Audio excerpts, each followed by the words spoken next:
तो book of Esper की last episode के एंड पे हमने देखा था एम्पर उनके साथ मिस्टर सीमा होती है और साथ में ब्लैक शैडो कैप्टन होते हैं। एम्पर ब्लैक शैडो कैप्टन से कहते हैं वो आंख लेकर आओ जो कि युन जॉन्जी से हमने निकाली है। वो उस आंख को उस छोटे लड़के की आंख में फिट करने की कोशिश करने वाले हैं कि अगर युन जॉन्जी की आंख इस लड़के की आंख में फिट हो जाती है, ये दोनों ही युन क्लैन के मेंबर्स हैं, तो हो सकता है कि ब्लड लाइन सेम हो, तो हो सकता है कि आंख इसकी आंख के साथ फिट हो जाए। इस लड़के के पास फेट देखने की पावर आ जाएगी, किसी की किस्मत को देखने की पावर आ जाएगी। इस एपिसोड की शुरुआत में दिखाते हैं कि वो लड़का बेचारा मर जाता है। वो तीनों उसके सामने खड़े होकर देख रहे होते हैं। एम्परर कहते हैं मुझे तो लगा था कि ये मिस्टिकल आई इस लड़के की आंख में फिट हो जाएगी, लेकिन नहीं, ये तो इसकी आंख में फिट नहीं हो पाई। हमने युन जॉन्जी की आंख निकालने के बाद इसे बहुत सारे लोगों की आंखों में फिट करके देखा है, लेकिन उसकी आंखों को किसी भी दूसरे इंसान की आंख में फिट नहीं किया जा सकता, क्योंकि उसकी मिस्टिकल आई वाकई में बहुत ज्यादा स्पेशल है, जिसकी मदद से वो किसी दूसरे की किस्मत देख सकता था। लेकिन ये वाली आंख तो इसके अपने ही क्लैन मेंबर्स की आंख में भी फिट नहीं हो रही। मुझे लगता है कि युन क्लैन के मेंबर्स को पहले अपनी मिस्टिकल पावर्स को अवेकन करना पड़ेगा, उसके बाद ही ये लोग इस आंख को अपनी आंख में समा पाएंगे और फिट देख पाएंगे। तो मिस्टर सीमा एम्परर से कहते हैं योर मैजेस्टी, इस बात से तो इस बात का पता चलता है कि पिछले 1000 साल से किसी ने भी युन क्लैन वालों के ऊपर हाथ नहीं डाला, क्योंकि उन्हें अच्छी तरह से पता होगा कि अगर इनको किडनैप कर लिया या इनकी आंखों को निकाल लिया तब भी कोई भी फायदा नहीं होने वाला। सिर्फ और सिर्फ हाई प्रीस्ट हैं जो कि ब्लड लाइन के अवेकन होने के बाद ही किस्मत देख सकते हैं। अगर ऐसा पॉसिबल होता कि उसकी आंख को निकाल कर किसी दूसरे की आंख में डाला जा सकता है, तो बहुत सारे लोगों ने हमारे बहुत सारे हाई प्रीस्ट को पहले ही मार दिया होता। एम्परर कहते हैं तो इसका मतलब यह है कि इस वक्त हमारे पूरे के पूरे टिंजू एम्पायर में सिर्फ एक इंसान ऐसा है जो कि दूसरे की किस्मत को देख सकता है, वो होली मेडन है युन शुआंग। और युन शुआंग इस वक्त कहाँ पर है? वो लू क्लैन के पास है, क्योंकि हमारे युन जॉन्जी ने मरने से पहले अपनी पोती को जू फैन को सौंप दिया था। मिस्टर सीमा एम्परर से कहते हैं एम्परर आप यहाँ पर पूरे के पूरे टिंजू पर राज करते हैं और टिंजू एम्पायर के राजा हैं, वो हमारे एम्परर हैं और हर एक चीज हमेशा आपके पास ही आएगी। ये लड़की भी एक न एक दिन आपकी गिरफ्त में आकर रहेगी। वो युन क्लैन की मेंबर है और आप हमारे एम्परर हैं। एम्परर से कहते हैं हाँ क्यों नहीं, ये तो होना ही है, लेकिन मुझे नहीं लगता कि अब ये पॉसिबल है, क्योंकि वो जू फैन के पास है। तो यहीं से नेक्स्ट सीन जू फैन का दिखाया जाता है। जू फैन वापस अपने लू डोमेस्ट्री में वापस आता है। हमारा जू फैन अपने लू क्लैन में वापस पहुंचता है तो वहाँ पर कोई भी नहीं होता, वो पूरे का पूरा खाली होता है। जू फैन कहता है यहाँ पर इतनी ज्यादा शांति क्यों है, यहाँ पर तो कोई भी नहीं है। मुझे तो लगा था कि वो दोनों बुढ़े खूसर जब युन जॉन्जी को यहाँ पर वापस छोड़ने के लिए आएंगे, कोई ना कोई तमाशा जरूर करेंगे, लेकिन यहाँ पर तो कुछ भी नहीं हो रहा। ये तो वाकई में बहुत ज्यादा पीसफुल टाइम है। जू फैन जैसे अपने रूम की तरफ जाने लगता है, उसी वक्त युन शुआंग वहाँ पर आती है और उसे कहती है बटलर जू फैन। जू फैन उसे कहता है क्या हुआ, क्या तुम्हें मुझसे कुछ चाहिए? युन शुआंग उसे कहती है बटलर जू फैन मुझे ये बताओ, क्या तुम्हें वाकई में पता है कि मेरे ग्रैंडफादर को किसने मारा है? मुझे बात पहले से पता थी कि मेरे ग्रैंडफादर का कातिल कौन है। फैन उसे कहता है तुम्हें ये बात किसने बताई है और कि मुझे ये सब कुछ पता है? युन शुआंग उसे कहती है इस बात से फर्क नहीं पड़ता कि मुझे ये बात किसने बताई है, मुझे ये बताओ क्या तुम्हें पहले से पता था मेरे फादर की जान किसने ली है? फैन कहता है अब मुझे समझ आ गई कि ये वाली बात तुम्हारे दिमाग में किसने डाली है। मुझे लगता है कि वो दोनों बुढ़े खुसड़ यहाँ पर फिर से कोई चाल चल रहे हैं, उन्होंने मेरे खिलाफ तुम्हें यहाँ पर भड़का दिया है, वही तुम्हारे सामने ये बात करके गए होंगे। जू फैन कहता है ये तो बहुत बड़े कमीने हैं, इनकी मैंने जान बचाई लेकिन फिर भी ये लोग मेरे साथ इस तरह बिहेव कर रहे हैं, इनका भी टाइम आएगा, उसके बाद देखना मैं इनके साथ क्या करूंगा। फिर साथ ही हमारा जू फैन सोच रहा होता है ये लोग मुझे यहाँ पर काफी बुरी सिचुएशन में फंसा कर चले गए हैं, अब मैं यहाँ पर क्या करूँ? अगर मैं इसे जवाब नहीं देता तो युन शुआंग जो है कभी भी मेरे पर भरोसा नहीं करेगी और मुझसे दूर होती जाएगी। हो सकता है कि ये रीजन स्टेट वालों के पास चली जाए ताकि इसे इसके ग्रैंडफा के कातिल के बारे में पता चल सके। लेकिन अगर इसे मैं यहाँ पर सच बता देता हूँ तो फिर मुझे युन क्लैन वालों के सामने अपने आप को साबित करने के लिए इंपीरियल फैमिली वालों के साथ फाइट मोल लेना पड़ेगी और हमारी लू फैमिली इंपीरियल फैमिली के साथ टकराने वाली पहली फैमिली बन जाएगी। जू फैन कहता है तो मुझे यहाँ पर इसे बहुत ही सोच समझ कर जवाब देना पड़ेगा, क्योंकि मेरे जवाब के ऊपर डिपेंड करता है कि आगे ये क्या करेगी। युन शुआंग फिर से चिल्लाकर उसे कहती है बटलर जू फैन मुझे लगता है कि तुम्हें वाकई में इस बारे में पता है कि मेरे ग्रैंडपा का कातिल कौन है, चलो जल्दी से मुझे बताओ। तुम मुझे बता क्यों नहीं रहे? फैन उसे कहता है मैं तुम्हें इस बारे में क्यों बताऊंगा, तुम्हें ऐसा क्यों लगता है कि मैं तुम्हें तुम्हारे सवाल का जवाब दूंगा? हमारा क्लैन इस वक्त एक टारगेट है जिसको मुझे प्रोटेक्ट करना है। हमारे क्लैन के पीछे इस वक्त बहुत सारे लोग पड़े हुए हैं और मैं सिर्फ और सिर्फ चाहता हूँ कि तुम्हारे क्लैन को बचा सकूं। अगर देखा जाए तो यहाँ पर तुम और तुम्हारा पूरे का पूरा क्लैन मेरा कर्जदार है, क्योंकि मैं तुम सभी लोगों की जान बचा रहा हूँ और तुम्हारे क्लैन के लोगों को जिंदा यहाँ पर लेकर आया हूँ। इस वजह से तुम्हारे पास ऐसे कोई भी राइट्स नहीं है कि तुम मुझसे इस तरह के सवाल पूछ सको। चुपचाप यहाँ पर बैठी रहो ताकि तुम्हारी जान बची रहे। क्यों लगता है कि मैं यहाँ पर तुम्हारे सारे सवालों के जवाब दूंगा?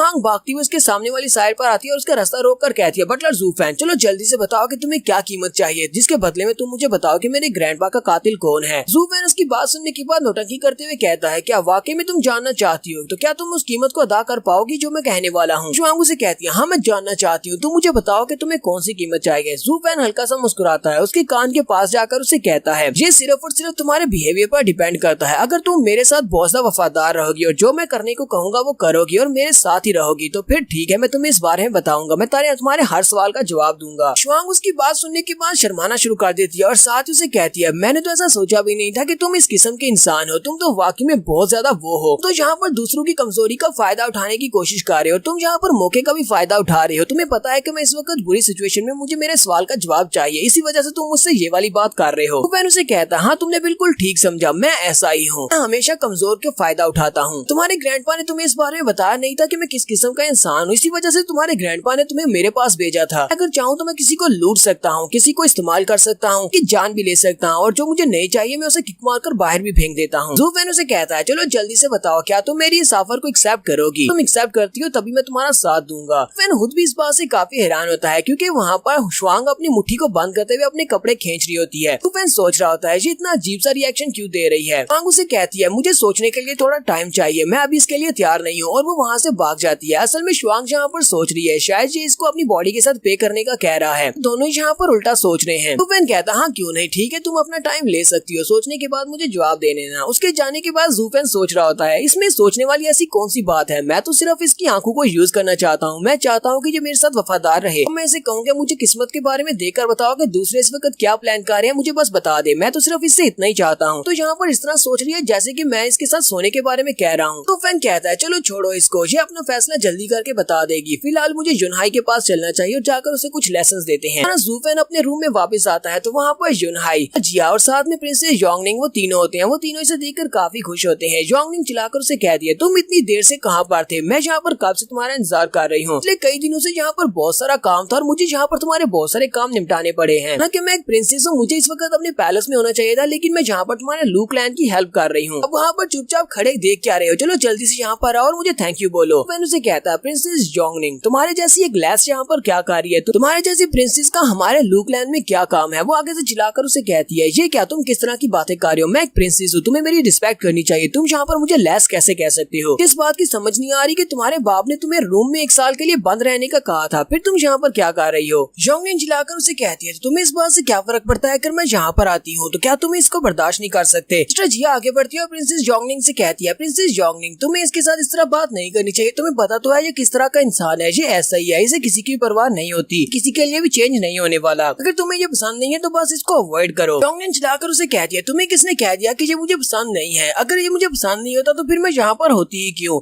वो शर्माना शुरू कर देती है, फिर साथ ही वो उसे कहती है मेरे कहने का मतलब ये था कि मैं बहुत ज्यादा सब्र वाली हूँ, इसीलिए तो मैं यहाँ पर टिकी हुई हूँ, वरना मैं गुस्से के साथ इसके ऊपर अटैक कर देती, वैसे भी मैं इसके लेवल तक कितना गिर सकती हूँ। सिस्टर जिया उसकी बात सुनने के बाद सोच रही होती है ये सिर्फ एक छोटी सी लड़की है, लेकिन फिर भी जरा इसको देखो तो सही, ये ज़ूफेन के लिए कुछ फील करती है। यानी ज़ूफेन में ऐसा क्या खास है कि ये सभी की सभी लड़कियां इसकी तरफ बहुत ज्यादा अट्रैक्ट होती हैं, जहाँ पर भी ये जाता है अपने आसपास लड़कियां इकट्ठी कर लेता है। यहाँ पर हमारी एपिसोड 293 का एंड हो जाता है। एपिसोड की एक्सप्लेनेशन अच्छी लगी हो तो कमेंट करके जरूर बताइएगा। चैनल को सब्सक्राइब कर दे, वीडियो को लाइक और शेयर कर दे। शुक्रिया।